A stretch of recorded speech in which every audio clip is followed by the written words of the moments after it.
Assalamualaikum warahmatullahi wabarakatuh.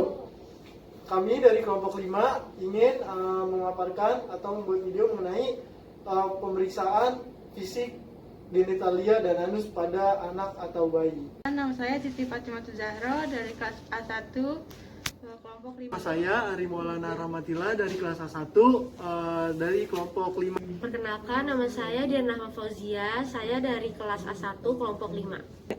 Perkenalkan, nama saya Lady Studi Utami dari kelas A1 kelompok 5. Perkenalkan, nama saya Zahra Mufidah, kelas A1 kelompok 5. Basobi dari kelas A1 kelompok 5.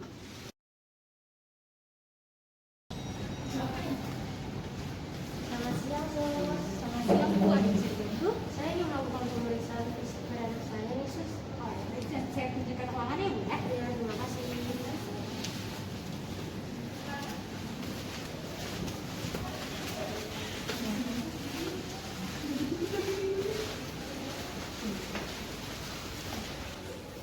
Ini ruangannya, Bu, ya. Ya, terima kasih. Silakan, Ibu. Iya, Mas. Ya, siang Ibu, apakah ada yang bisa saya bantu? Saya ingin melakukan pemeriksaan fisik pada anak saya. Oh baik, kalau gitu saya akan bantu untuk melakukan pemeriksaan fisik ke anak Ibu ya. Mungkin nanti Ibu bisa bantu saya juga dalam pemeriksaan untuk membuka tanahnya. Bisa anak Ibu bisa ditaruh di situ saja di tempat tidur Ibu. Iya.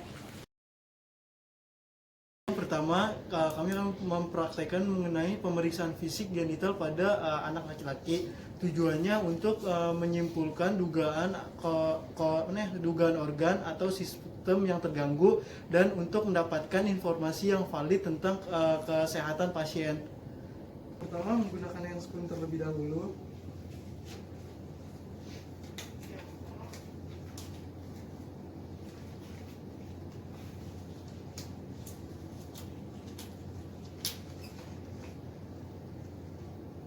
Kita menggunakan handscoon bersih ya, jadi bukan menggunakan handscoon steril ya, karena kita cuma melakukan pemeriksaan fisik saja. Saya untuk membuka celana anak Ibu. Ya, gimana Ibu, anaknya hebat ya Bu, nggak rewel? Iya. Gimana? Terus? Ya kalau di rumah gimana, rewel nggak ya Bu? Enggak sih. Rewel kalau tengah malam aja. Rewel. Nah, yang pertama yang harus kita perhatikan dalam pemeriksaan fisik genital untuk anak yaitu ada dua, yaitu ada infeksi dan palpasi. Untuk infeksi kita harus melihat lihat bentuk penisnya, apakah bentuk penisnya normal atau tidak. Kemudian kita lihat dari warna penisnya atau warna alat kelaminnya, apakah warnanya normal atau warnanya hitam atau seperti apa. Terus yang selanjutnya kita lihat anak ini alat kelaminnya sudah dihitan atau belum. Kemudian kita lihat lagi apakah di alat penisnya ini ada kelainan atau tidak. Jika ada kelainan bisa dicatat, misalnya tidak ada berarti udah normal. Kemudian untuk selanjutnya kita lihat kita harus melakukan palpasi, yaitu pertama pegang penis untuk melihat lubang ininya atau lubang orificium uretra, apakah lubang ini normal, karena untuk lubang yang normal berada di ujung penisnya. Kalau misalnya dia di bawah atau di atas berarti itu tidak normal. Kemudian raba bagian skrotumnya, apakah testisnya itu sudah turun dua-duanya atau salah satu saja, dengan cara kita bisa memegang karena di dalam skrotum ini ada seperti bola dua bola, apakah dia masih di atas atau belum. Kalau misalnya masih di atas berarti di testisnya itu belum turun di dalam skrotumnya. Terus apakah turunnya dua-duanya atau salah satu saja yang turun. Rewel lah, hebat saat melakukan pemeriksaan. Iya, alhamdulillah Mas, nggak rewel dia. Dan alhamdulillah kembali pemeriksaan fisik anak Ibu di bagian genital itu normal. Anak Ibu sehat-sehat ya, Dek. Terus cepat besar ya, Dek. Kita pakai handscoon terlebih dahulu.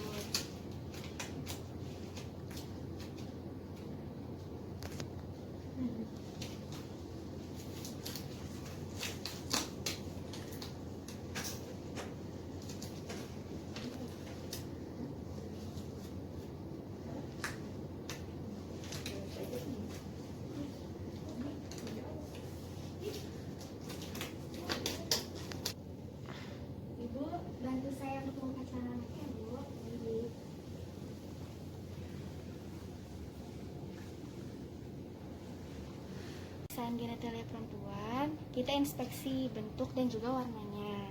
Apakah ada kelainan atau infeksi. Nah, kemudian kita inspeksi juga apakah ada disjas, apakah berbau atau tidak, dan warnanya seperti apa. Nah, jika pada bayi baru lahir, biasanya kadang ada kemerahan atau semacam darah, itu nggak apa-apa. Nah, kalau pada anak yang lebih besar keluar darah, itu perlu diwaspadai. Apakah ada infeksi di sana? Nah, bahkan juga ada yang sudah haid pada usia 8 tahun. Nah, itu kita tanyakan lebih lanjut, apakah dia mempunyai perkembangan yang lebih cepat pada reproduksinya. Seperti itu, Bu. Baik, terima kasih ya, Sus. Sama-sama, Bu. Di sini saya akan melakukan pemeriksaan anus pada anak. Sebelum itu, gunakan handspoon terlebih dahulu.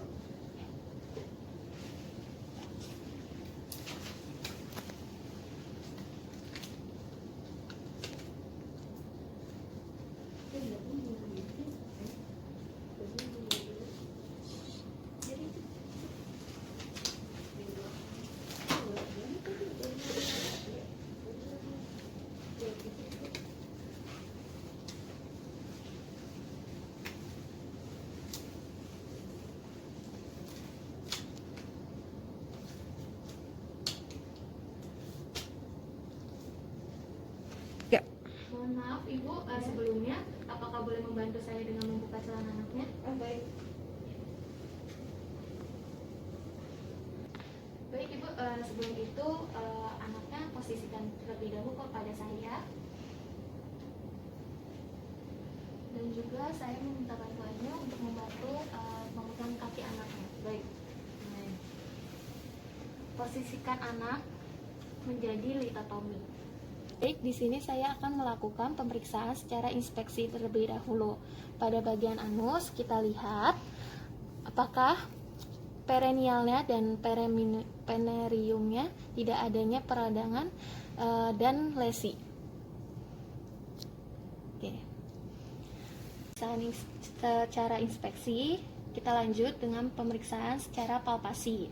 Sebelum itu kita menggunakan gel terlebih dahulu untuk melakukan pemeriksaan rectal toucher, di mana kita menggunakan gel itu untuk mengurangi terjadinya infeksi pada anak.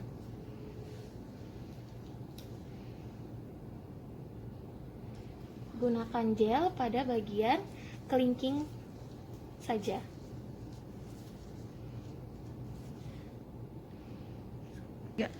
Setelah itu, setelah menggunakan gel pada bagian kelingking, kita masukkan kelingking kita kepada anus anaknya secara perlahan. Setelah dimasukkannya jari kelingking kita periksa pada bagian anus anaknya dan dilihat dan diraba apakah ada benjolan di dalamnya atau lesi. Setelah itu kita raba juga atau lihat apakah pada bagian mukosanya itu licin atau tidak. Dan di sini pada otot-ototnya apakah eksprinter kuat dan mencekik. Lalu yang terakhir kita lihat juga adanya benjolan pada prostat menuju rektum atau tidak. Setelah pemeriksaan secara di dalam, kita lepaskan jari kelingking secara perlahan. Setelah itu kita lihat pada jari kelingking kita apakah adanya darah, lendir, dan feses pada jari kita. Ibu, anaknya saya posisikan lagi seperti tadi.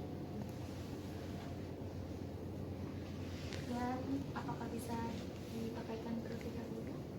Baik Ibu, setelah pemeriksaan anus pada anak Ibu, bahwa anak Ibu normal pada anusnya dan tidak adanya infeksi. Sekian video dari kami, semoga bermanfaat untuk teman-teman semua. Wassalamualaikum warahmatullahi wabarakatuh.